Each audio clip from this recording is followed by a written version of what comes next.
pulling up both maps. Who are we going to get in here to speak to?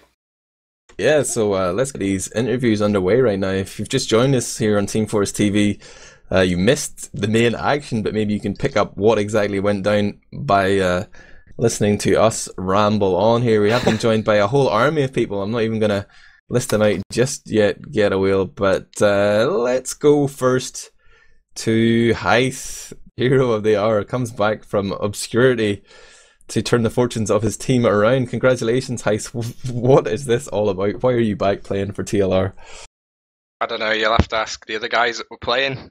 They just asked about it, and I was happy to play in one night a week to do the officials, so here I am. What about your shoulder injury and your fledgling casting career? Are you going to throw all these things away? It's only one night.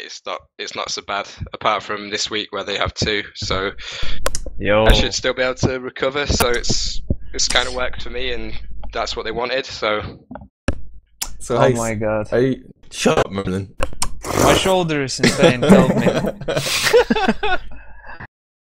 So, are you really telling me that this was nothing to do with you? You're just sitting back there and you're saying like, "Oh, these guys asked me, so I just said yes." Surely you knew more about this. There's a chat log going around there where Gubbins gets his heart broken by Kyler, I think it is. Yep. And well, it was genuinely he didn't give him like a fair go. Honestly. Didn't give him a fair go at John, man. But I'm not cracking the whip this time for the once in my lifetime, so I'm going to abstain. Oh, my shoulder. Kyler isn't here to explain himself. Maybe Merlin. Now. We heard the team was going to fold if this didn't play out well. So obviously that went the other way. All the gossip. You should speak to Rising or Rake or Kyler or someone about that, really. Rising, Merlin, Rake, jump in here. Were you guys really going to fold if you lost tonight? No. Yeah. Shut up!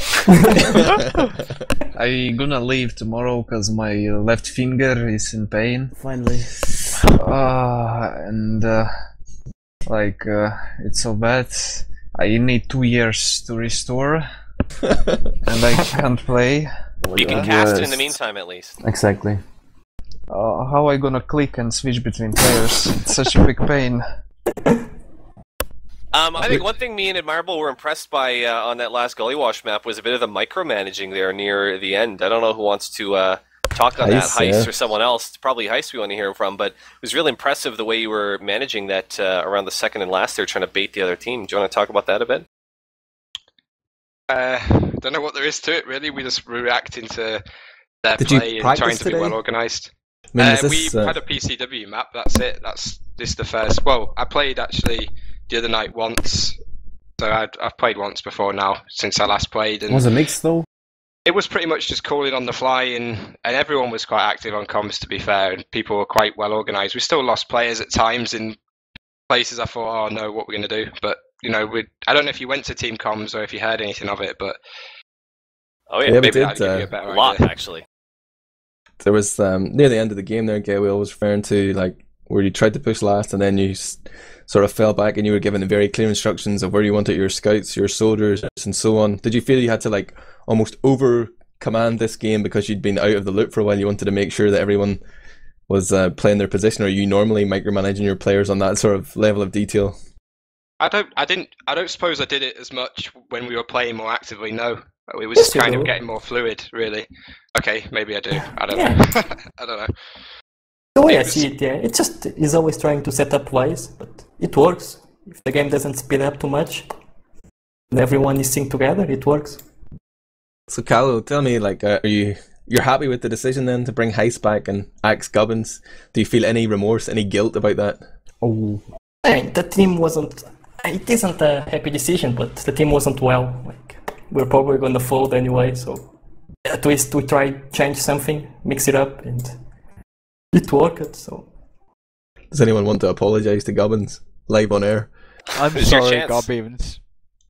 We should actually apologise. Yeah, Gubbins, I wanted to keep you, but they were like, no. Oh, shut up. Oh, fuck you, Merlin. Oh my god, yeah. Merlin, you better take that back, or I might leak some chat logs. I didn't even know anything. God, shut up. So it's much not drama Gubbins' here. fault at all. Like, the things just wasn't working well. Okay, well, you've clearly been vindicated in your decision. You know, you've come out here with the strong team map win. Getawhale said on the cast that, playing TF2 was a little bit like riding a bike when we were sort of surprised how well Heist had come back to the game. I know he hadn't been away that long, but really a big impact. How did it feel for you, Heist? Were you wary about coming back, or were you always confident that this was going to be a win? To be honest, I was kind of improving with my shoulder, and I played with a mix with like Kyler and Calho the other night versus the Solar guys, and or the old Solar, I should say, and it kind of felt okay. So I knew that it wouldn't be too bad coming back tonight and playing. But to be fair, Mike kind of still schooled me really, so we just tried to stay stable, and I think that's what won it in the end, really. Yeah, I think we have to go to Stark here and like ask. Have you seen the logs, man? Mike is putting out insane damage both maps. Unreal. But yeah, you guys, you're not winning. It was a fairly horrific game, especially Badlands in particular. But it wasn't the damage that was the problem. We had more damage than them overall. It was coordination. Like a lot of the damage, it would be one person jumps in, does damage, another person jumps in, does damage, and we'd all just get cleaned up. But it was, I don't know, sometimes it just feels like I can't control anyone because I can't micromanage like Hiss. So if people don't gel well together, which happens occasionally, there's nothing I can do about it because I can't. Like at the start of Badlands, I was trying to micromanage people, but it just ended up with me missing all my shots and not focusing on the game because I'm focusing on everyone else's game. We did hear that a little bit. We were listening to the team comms, and we heard a little bit that you were really aggressive and wanting to, wanting your team to kind of follow suit. I think maybe sounds like me a little bit when I play sixes or Highlander. I get impatient if my team is not doing the same thing as me. Does it get hard that way when you're frustrated to kind of perform? Yeah, definitely. So it's just like, especially when I'm not concentrating at my best, I just go in and assume everyone else can as well. And I will just bomb in and just look around and everyone's. It's not their fault that they can't go in. Like they're not ready. But I didn't ask and I just went, and suddenly we're a player down and I've done nothing. Yeah, we listen to team comms quite frequently, and I suppose I could describe the tone of your voice, Stark, like a little bit like an angry headmaster sort of getting frustrated at these damn kids who were messing around in his classroom. It was amusing to listen to at times, but at the same time it must be frustrating. Like, what are you planning to do moving on from here? Will there be demo reviews? How are you going to sort of turn this tragedy into a triumph in the long run? Honestly, I can't say, because sometimes I don't think it's a demo review thing. I think it's just a concentration thing. I mean, normally when we're playing like a PCW and everyone's focused, everyone knows what they're doing. There's none of this, like, well, sometimes it does happen, but it feels like people know what everyone else is doing, at least a lot more than we did on Badlands. But it was worse than a mix. I'm gonna say it now. It felt like I just jumped into a TF2 lobby, and but everyone could aim. I had no idea what was going on at all times, and then somehow it was a fairly close game. Well, I mean, especially toward the end there, you guys really kind of turned it on and found your groove on the Gully Wash map, say in the last 10 or 15 minutes. I mean, there was a bit of a ray of hope there toward the end, but it was too late. I mean, is that a positive thing going forward? What happened near the end there? Yeah, if we played like we had at the end, which seems to be what our team does, we play well at the end when it's too late. But we played well at the end. If we played like that the whole map, I think it would have been different, but what can you do? It just wasn't working out at the start. Yeah, we've seen that in a few of the Ayogurl performances, actually, not even just this one, but before, where you were behind and then you started to sort of not overthink or not care and play well. But I suppose you can at least take away the positive of that from the start of the map till the end. You showed some improvement, but you're not getting any points from this fixture. I mean, we mentioned that TLR were thinking of folding. Are you guys going to stay together? Is this getting too much for you? Am I going to be able to stir up a shitstorm here? Stark says team folds live on air.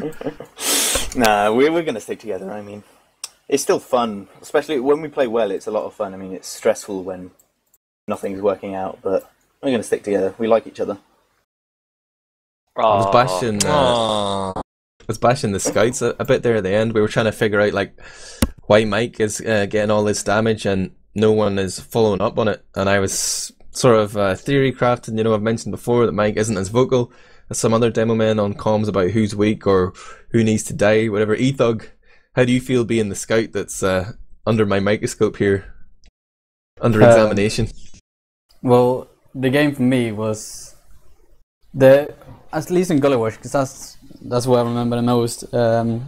We had Callow always jump behind us or something, and I never saw him personally, but I just heard him when he was on Cos, and I'm supposed to protect Cos, so I couldn't do that because I couldn't see the solo jumping him. So most of the time on mids, where it was really long drawn out fights, we didn't have the heals supporting us. And I think when I don't have the heals personally, I think I wimp out a bit, especially against Mikhailo for fun.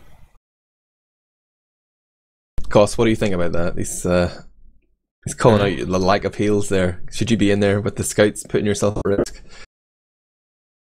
I don't know. I think our mids were just way too disjointed.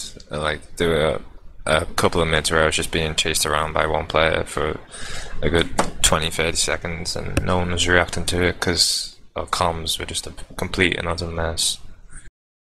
And we saw that a bit for both teams, actually. The meds were going down a lot on Badlands, sort of more than normal. Was it a bit of an open for both teams, I guess? Both meds are here. Was it a comms thing going on, or there was at least 1 or 2 drops per team on Badlands? Either of you guys. it was just, I think that's just more a sign of how scrappy a game it was, at least on our side.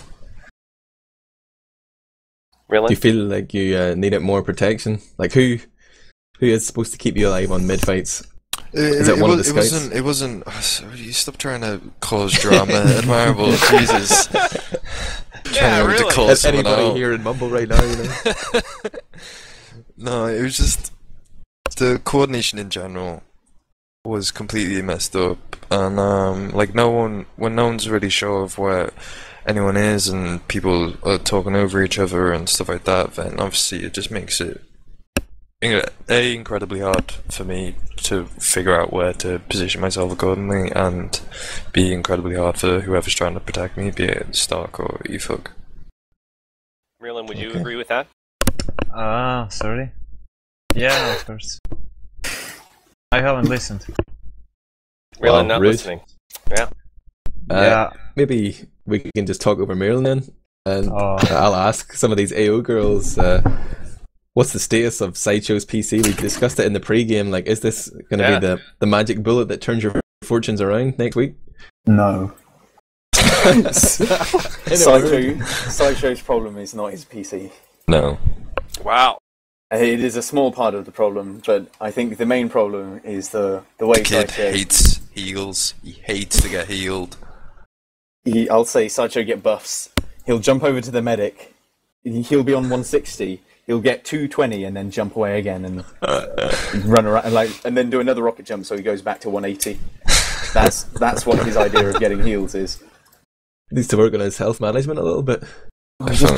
He jumps everywhere. He does all these useless jumps, and I don't know. He's not even stupid. He just does it because he thinks it's fun. So until we can get Sideshow to stop having fun, I think it's going to be a rest in peace. It's just a double mix of habits. There's no fun allowed in ETF2L. We talked about that on the cast, actually. What's he thinking? It's competition. So a few engagements during the game as well between Rising and Stark, former teammates. Just wondering, is there any bad blood there? Can I get some drama? It's all good natured. Yeah, sure. I know. You do want some drama? Yeah. Call this Bar guy folded out, the please. team? No, it's Bar. It was Rising actually. Oh. Roberto were going to stay together, and then Rising ran off to TLR. Yeah, totally. And then we couldn't survive without Rising. You were going to have a CSGO career, Stark. Then And then I played CSGO and decided I hated it. I blame Bar for everything, ever. Shots fired to CSGO now. If any CSGO fans are out there, you're just starting drama with them. I want to point out that in total, according to the logs, I got 18 air shots. Yet. The logs. Didn't check that stat out. Ryzen got a nice air shot we called out on Gullywash at least, but not on wow. balance. Whoa. Another start drop with the air shots. Incredible. I got another drop, so rest in peace, Eyebrow, for sure. Oh yeah, that's right. Koss is in a bet with Bull from La Berry Chong de Chateauroux. And it looks like he's going to lose an eyebrow at LAN at this rate. We need to see some big drops from Bull over the next few weeks of the remainder of this season, but I think we'll call interviews to Getawhale. But let me just tell you guys that you should be following us on Twitter. We're at Team Fortress TV, and you should be subscribing to us on YouTube. We're Team Fortress TV there too, and on Twitch you're probably watching us. We're Team Fortress TV. Hit that follow button, subscribe, whatever it is. On Steam Community you can join us there, and we get lots of live notifications of when we go live, I should say. And of course the teamfortress.tv hub website for the global competitive scene here in Team Fortress TV. You can find the schedule, forums, articles, and more. There's a new article up there from David the Win recapping some of the ETF2L action, and that'll be happening on a weekly basis, or semi-regularly anyway. And we've got a cast coming up tomorrow as well. It's going to be the aforementioned LBC against Lego, more Premiership action. I think I'm going to be casting that one with. One other thing I want to promote real quick is that Sonny Black got me to put out an article there on vanilla tf2.org about ESEA season 16. The signups have opened. I'm not going to colour this discussion anyway about how if ESEA should be supported or not, but go and read that and consider if you want to sign up. I don't know if anyone in Europe wants to play, but check that out. And I'd like to thank Getawhale here, my co-caster John, on the camera. And I'm going to show myself some love. Well done, man. Great cast. And I'll give everyone a chance to shout out at the end here before we close things off. I have no shout-outs. I mean, I have a YouTube channel, but people know that already. It's been fun doing this cast. We'll have to do another one on Admirable. Oh yeah, follow me at Admirable Player on Twitter. And John is at Black White John. And you are at Getawhale. Yeah. That's me. And nobody from TLR. Nobody Shout out to from the NHS AO. physios. Nobody's Shout got out any to love the except for Heist. The NHS physios. Doing Shout a great out to job Cube. on Heist. Shout out to Cube for doing the iPhone 9 movie. I'm currently working for him, watching the demos, and it's going along nicely. Oh yeah, man, that's gonna be so hype. I can't wait. A fragmentary coming up from Cube and Bones. It's gonna be unbelievable. Okay, thank you and good night.